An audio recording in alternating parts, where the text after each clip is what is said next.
सध्या ट्रेकिंग वर आहे विक्रम उभा आणि रस्ता काढावा लागत आहे असल्यातून. हे एकदम स्ट्रेट पार्ट आहे आणि एकदम किल्ल्याच्या वरती आलोय. तर असं धरून चालवावं लागतंय. तुम्ही स्ट्रेट तर इथनं अजिबात नाही जाऊ शकत. त्यात माझ्या हातात तर कॅमेरा आहे.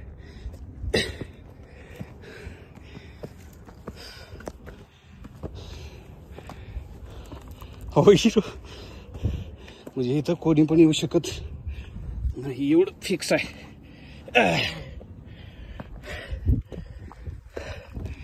कडीपत्त्याचं झाड असल्याने इकडे आम्ही विकेंडला आलो तरी पण काहीच गर्दी नाही, कोणच नाही. म्हणजे शांततेसाठी हा एरिया एकदम भारी. मला यायचं असेल